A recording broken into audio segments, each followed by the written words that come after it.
Mastering passive voice in complex sentences. A deep dive into dependent clauses. Hello everyone. Welcome to another informative video in our series on mastering English grammar. Today, we will be discussing a critical aspect of passive voice, specifically focusing on passive voice in dependent clauses within complex sentences. Passive voice is a grammatical construction where the object of a sentence becomes the subject. In other words, the action is done to the subject rather than the subject performing the action.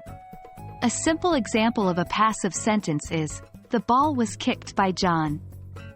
Here, the ball, which is the object, is the focus of the sentence, not John, who is doing the kicking.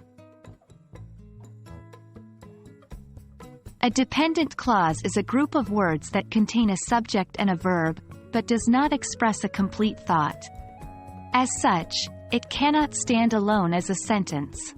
For example, in the sentence, "While she was sleeping, the phone rang," "while she was sleeping" is the dependent clause.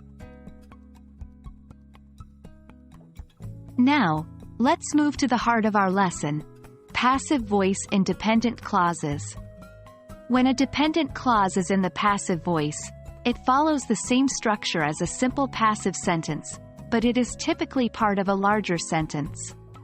Consider this sentence: "The report, which was written by the committee, was well received." In this sentence, "which was written by the committee," is a dependent clause in the passive voice. The committee wrote the report, but the focus is on the report, not who wrote it.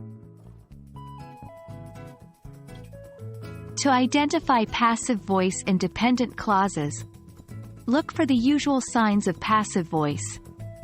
A form of to be, am, is, are, was, were, be, being, been, followed by a past participle, the ed form for regular verbs. The key difference is that these will be part of a larger sentence and won't express a complete thought on their own.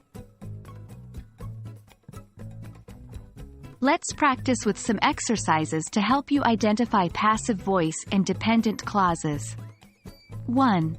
The artwork, which was painted by Van Gogh, is worth millions. Can you identify the dependent clause in the passive voice? 2. While the cake was being made, the children played outside. What about in this sentence? Remember, the more you practice, the more natural it will become. Well, that wraps up our lesson on passive voice and dependent clauses. Remember, mastering this skill is crucial for understanding and writing complex sentences in English. Keep practicing, and in no time, you'll become a pro at identifying and using passive voice in all sorts of sentences. See you in our next video where we will continue our journey in learning English grammar. Happy learning!